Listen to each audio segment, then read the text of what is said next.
प्रभु तेरी वाणी जीवन की रोटी, नैनों की ज्योति अंधेरा मिटाती।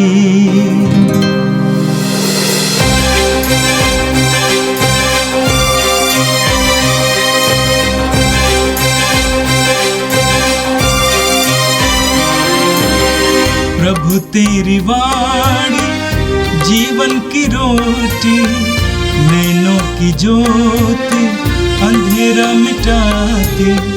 प्रभु तेरी वाणी जीवन की रोटी, नैनों की ज्योति अंधेरा मिटाती। वाणी वाणी वाणी वाणी वाणी पवित्र है, शाश्वत है, जीवन का मन्ना है। 4 अगस्त मंगलवार। पहला पाठ नबी यिर्मयाह का ग्रंथ, अध्याय 30, पाठ संख्या 1 से 2 और 12 से 15 और 18 से 22। प्रभु की वाणी यह कहते हुए यिर्मयाह को सुनाई पड़ी। यिर्मयाह का प्रभु ईश्वर यह कहता है, मैंने जो कुछ तुमसे कहा वह सब एक पुस्तक में लिख लो। प्रभु यह कहता है, तुम्हारी बीमारी कभी अच्छी नहीं होगी, तुम्हारे घाव का कोई इलाज नहीं है, तुम्हारे फोड़ों पर कोई पत्ती नहीं बांधता, तुम्हारे घाव नहीं भरेंगे। तुम्हारे सभी प्रेमियों ने तुमको भुला दिया, वे तुम्हारी कोई परवाह नहीं करते, क्योंकि तुम्हारे असंख्य अपराधों और पापों के कारण मैंने तुमको शत्रु की तरह मारा और घोर दंड दिया है। तुम अपने घावों पर क्यों रोते हो? तुम्हारी बीमारी का कोई इलाज नहीं। तुम्हारे असंख्य अपराधियों और पापों के कारण ही मैंने तुम्हारे साथ ऐसा व्यवहार किया है। प्रभु यह कहता है, मैं याकूब के तंबुओं को फिर खड़ा करूँगा, मैं उसके घरों पर दया करूँगा। खंडहरों पर नगर का निर्माण होगा और अपने पुराने स्थान पर गढ़ का पुनरुद्धार होगा। उनमें से स्तुतिगान और आनंद उत्सव की ध्वनि सुनाई देगी। मैं उनकी संख्या बढ़ाऊंगा, वो फिर कभी नहीं घटेगी। मैं उन्हें सम्मान प्रदान करूंगा, उसका फिर कभी तिरस्कार नहीं किया जाएगा। उसकी संतति पहले जैसे होगी और उसका समुदाय मेरे सामने बना रहेगा। मैं उसके सब अत्याचारों को दंड दूंगा। उनमें से एक उसका शासक बनेगा और उसके बीच में से उसका राजा उत्पन्न होगा। मैं स्वयं उन्हें अपने पास बुलाऊंगा और वे मेरे पास आएंगे, क्योंकि कोई भी अपने आप मेरे पास आने का साहस नहीं करता। यह प्रभु की वाणी है, तुम मेरे प्रजा होंगे और मैं तुम्हारा ईश्वर होऊंगा। यह प्रभु की वाणी है। संत मत्ती के अनुसार पवित्र सुसमाचार, अध्याय 14, वाक्य संख्या 22 से लेकर 36 तक। इसके तुरंत बाद ईसा ने अपने शिष्यों को इसके लिए बाध्य किया कि वे नाव पर चढ़कर उनसे पहले उस पार चले जाएं। इतने में वे स्वयं लोगों को विदा कर देंगे। ईसा लोगों को विदा कर एकांत में प्रार्थना करने पहाड़ी पर चढ़े। संध्या होने पर वे वहां अकेले थे। नाव उस समय तट से दूर जा चुकी थी। वह लहरों से डगमगा रही थी क्योंकि वायु प्रतिकूल थी। रात के चौथे पहर ईसा समुद्र पर चलते हुए शिष्यों की ओर आए। जब उन्होंने ईसा को समुद्र पर चलते हुए देखा तो वे बहुत घबरा गए और यह कहते हुए यह कोई प्रेत है, डर के मारे चिल्ला उठे। ईसा ने तुरंत उनसे कहा, ढाढ़स रखो, मैं ही हूं, डरो मत। पेतरुस ने उत्तर दिया, प्रभु यदि आप ही हैं तो मुझे पानी पर अपने पास आने की आज्ञा दीजिए।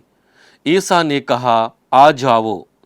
पेतरुस नाव से उतरा और पानी पर चलते हुए ईसा की ओर बढ़ा, किंतु वह प्रचंड वायु देखकर डर गया और जब डूबने लगा तो चिल्ला उठा, प्रभु मुझे बचाइए।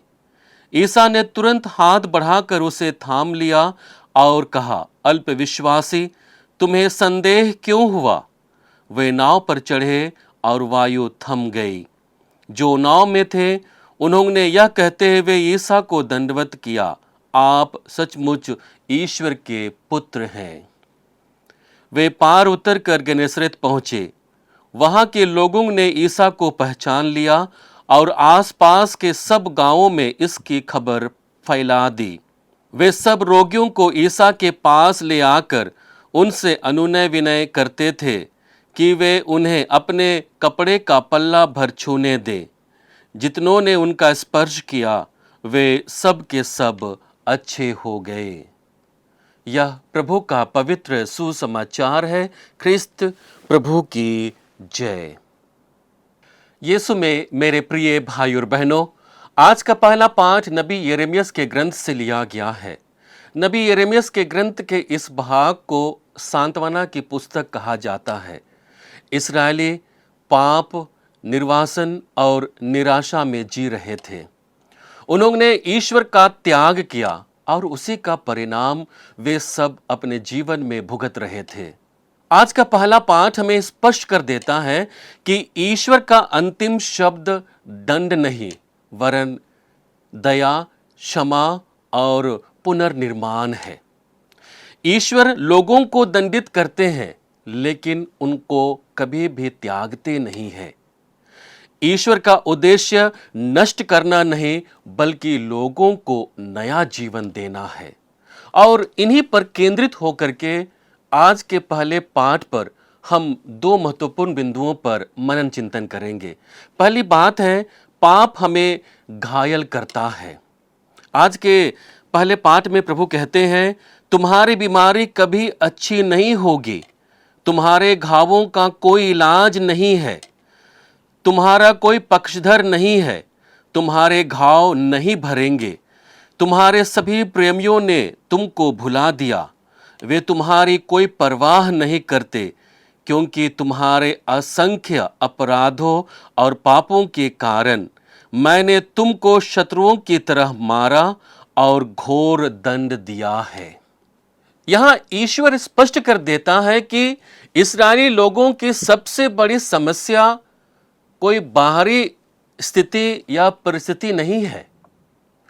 उनकी सबसे बड़ी समस्या उनकी आंतरिक स्थिति है।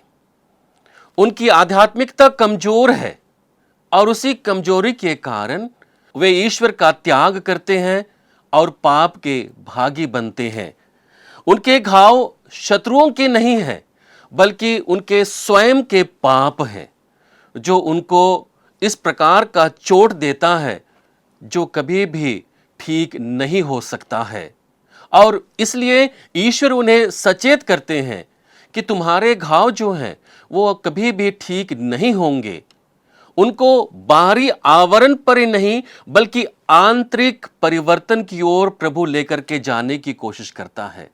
हम नबी ईसायाह के ग्रंथ अध्याय 59 वाक्य संख्या 2 में पढ़ते हैं, जहां पर नबी ईसायाह कहते हैं, तुम्हारे अधर्म ने तुमको ईश्वर से दूर किया, तुम्हारे पापों ने ईश्वर को तुमसे विमुख कर दिया। हमारे अधर्म, हमारे पाप, हमारे और ईश्वर के बीच के जो रिश्ते हैं उसमें एक गहरे गर्त को लेकर के आती है। हमारे पाप ही हमें ईश्वर से दूर करती है। हम रोमियो के नाम संत पौलुस के पत्र अध्याय 6 वाक्य संख्या 23 में पढ़ते हैं, जहां पर संत पौलुस स्पष्ट करते हैं और कहते हैं, पाप का वेतन मृत्यु है, किंतु ईश्वर का वरदान है हमारे प्रभु ईसा मसीह में अनंत जीवन। संत पौलुस यह स्पष्ट कर देता है कि जो पाप करता है तो वह मृत्यु के भागी बनता है, लेकिन जो ईश्वर को प्यार करता है, प्रभु को मानता है, उसे अनंत जीवन प्राप्त होगी। दूसरी महत्वपूर्ण बात है, ईश्वर का अंतिम उद्देश्य परिवर्तन और पुनर्निर्माण है। आज के पहले पाठ के अंत में प्रभु कहते हैं, तुम मेरी प्रजा होगे और मैं तुम्हारा ईश्वर होऊंगा। संपूर्ण बाइबल का एक महत्वपूर्ण केंद्र बिंदु है, जहां पर प्रभु ना केवल हमें हमारे दुखों से हमें दूर करना चाहते हैं या हमारे जीवन से सारे दुखों को खत्म करना चाहते हैं, बल्कि ईश्वर चाहता है कि हमारा रिश्ता ईश्वर के साथ एक नया स्वरूप में बने। हमारा रिश्ता ईश्वर के साथ नवीनीकृत हो जाए। और यही बात को यहां पर नबी यिर्मयाह बताने की कोशिश करता है कि तुम्हारे जीवन में ईश्वर आएगा और तुम्हारे जीवन में एक ऐसे रिश्ते को कायम करेगा जो अनंत काल तक बना रहने वाला है। हम कुरिन्थियों के नाम संत पौलुस के दूसरे पत्र अध्याय 5 वाक्य संख्या 17 में पढ़ते हैं, जहां पर संत पौलुस कहते हैं, यदि कोई मसीह के साथ एक हो गया है तो वह नई सृष्टि बन गया है, पुरानी बातें समाप्त हो गई है और सब कुछ नया हो गया है। जैसे ही हम ईश्वर को अपनाते हैं, ईश्वर को अपने जीवन में प्रकट होने देते हैं, हमारे जीवन से सारी पुरानी बातें समाप्त हो जाती हैं। हम एक नई शुरुआत के अधीन हो जाते हैं, जहां पर ईश्वर के साथ हमारा एक नया रिश्ता चालू हो जाता है। आज माता कलीसिया एक महान संत का पर्व मना रही है, संत जॉन मेरी वियनी का, जिन्होंने ईश्वर के इसी कार्य को आर्स के पल्ली में घटित किया। जो लोग ईश्वर को त्याग दिए थे, पाप में जीवन को जी रहे थे, उन्होंने अपने व्यवहार के द्वारा, अपने प्रार्थना के द्वारा और पाप स्वीकार संस्कार के द्वारा सब लोगों को ईश्वर के साथ जोड़ता है। एक ऐसा संबंध को लेकर के आता है जो उन्हें ईश्वर के प्रेम को महसूस कराता है। वे अपने पुराने स्वभाव को त्याग देते हैं और एक नए जीवन को जीने लगते हैं, जहां पर प्रेम है, भाईचारा है और ईश्वर के प्रति कभी भी न झुकने वाला विश्वास। और यही सबसे बड़ी प्रतीक बने आर्स के लिए कि कैसे वे लोग अपने पापों को त्याग कर ईश्वर के साथ एक नए रिश्ते को, एक नए जीवन को प्राप्त किए। आज का सुसमाचार संत मत्ती रचित सुसमाचार से लिया गया है। रोटी का चमत्कार के तुरंत बाद की घटना है, जहां पर प्रभु अपने शिष्यों को नाव पर बैठने का आदेश देते हैं। वह स्वयं लोगों को विदा करते हैं और एकांत में जाकर के प्रार्थना करते हैं। शिष्य लोग जो नाव में आगे बढ़ रहे हैं, उन्हें तूफान का सामना करना पड़ता है। इसी के बीच प्रभु उनके बीच में आते हैं, तूफान को शांत करते हैं और अपने गंतव्य स्थान तक पहुंच जाते हैं। यह एक छोटी सी घटना है, लेकिन आध्यात्मिक रूप से हमें बहुत बड़ी शिक्षा देती है। सबसे पहली बात है, जीवन के तूफानों में प्रभु हमें कभी नहीं छोड़ते हैं। शिष्यों ने यीशु की आज्ञा को माना, फिर भी उनके जीवन में तूफान आया और तूफान का सामना करना पड़ा। इसका अर्थ है कि ईश्वर की इच्छा मानने वाले लोगों को जीवन में भी कभी कभी कठिनाइयां आ सकती है, मुसीबत आ सकती है। विश्वासी होना कठिनाइयों से मुक्त होना नहीं, बल्कि कठिनाइयों में प्रभु की उपस्थिति को महसूस करना है। ईश्वर की इच्छा मानना और विश्वासी होने का तात्पर्य अपने जीवन में कठिनाइयों से मुक्त होना नहीं होता है, लेकिन कठिनाइयों के बीच प्रभु की उपस्थिति को महसूस करना होता है। हम स्तोत्र ग्रंथ अध्याय 23 वाक्य संख्या 4 में पढ़ते हैं, जहां पर स्तोत्रकार बहुत ही सुंदर वचन देते हैं और कहते हैं, चाहे अंधेरी घाटी से होकर जाना पड़े, मुझे किसी अनिष्ट की शंका नहीं, क्योंकि तू मेरे साथ रहता है। प्रभु हर एक विश्वासी के जीवन में उनका साथ देता है और विश्वासी अपने संकट के समय में अपने विश्वास के द्वारा प्रभु की उसी उपस्थिति को महसूस करता है और उन सारे चुनौतियों का सामना करता है। दूसरी महत्वपूर्ण बात है, विश्वास हमें प्रभु तक ले जाता है, पर संदेह हमें डुबाता है। हम देखते हैं कि बहुत ही अद्भुत तरीके से पेतरुस अपने विश्वास को प्रभु में प्रकट करता है। वह प्रभु को कहता है कि यदि प्रभु आप हैं तो मुझे आज्ञा दीजिए कि मैं पानी में तेरे पास चला आऊं। प्रभु उसे आज्ञा देते हैं, चले आओ। हम देखते हैं कि जब तक पेतरुस की निगाह प्रभु पर थी, वह समुद्र पर चलता है, लेकिन जैसे ही उसकी निगाह आंधी पर, तूफान पर, लहरों पर पड़ जाती है, वह डूबने लगता है। यह स्पष्ट कर देता है कि विश्वास का अर्थ यह नहीं कि तूफान समाप्त हो जाएगा। विश्वास का अर्थ है कि तूफान के बीच हमारी दृष्टि प्रभु पर बनी रहती है।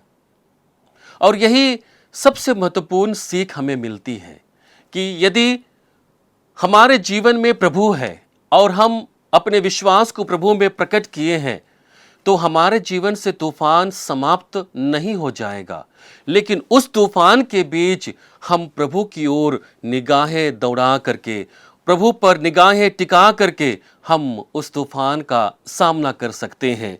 हम इब्रानियों के नाम पत्र अध्याय 12 वाक्य संख्या 2 में पढ़ते हैं, जहां पर पत्र के रचयिता कहते हैं, ईसा हमारे विश्वास के प्रवर्तक हैं और उसे पूर्णता तक पहुंचाते हैं। ये बहुत ही सुंदर वचन है कि प्रभु में ही हमारे विश्वास की परिपूर्णता प्राप्त होती है और उसी विश्वास को हम लगातार प्रभु में प्रकट करते आ रहे हैं। आइए हम प्रभु से प्रार्थना करें कि जब हम अपने विश्वास को जीते हुए जीवन में दुख का, कठिनाइयों का सामना करें, हम उन कठिनाइयों से घबराएं नहीं, बल्कि विश्वास के साथ, विश्वास के द्वारा प्रभु की उपस्थिति को अपने जीवन में महसूस कर सकें। हे सर्वशक्तिमान पिता परमेश्वर, हम धन्यवाद देते हैं हमारे विश्वास के लिए, जिसे तूने अपने पुत्र प्रभु यीशु के द्वारा और मजबूत किया है। प्रभु, हम प्रार्थना करते हैं कि इस विश्वासपूर्ण जीवन को जब हम जी रहे हैं, हमें बल दे कि जब हमारे जीवन में कठिनाइयाँ, मुसीबत और संकट आए तो हम उन परिस्थितियों में घबराएं नहीं, बल्कि विश्वास के द्वारा तेरी उपस्थिति को हम अपने जीवन में महसूस करें और उन सारी चुनौतियों का सामना करते हुए अपने विश्वास को हम जी सके। हम यह प्रार्थना करते हैं हमारे प्रभु ख्रिस्त के द्वारा, आमीन। प्रभु तेरी वाणी जीवन की रोटी, नैनों की ज्योति अंधेरा मिटाती, वाणी वाणी वाणी वाणी वाणी पवित्र है, शाश्वत है, जीवन का मन्ना है।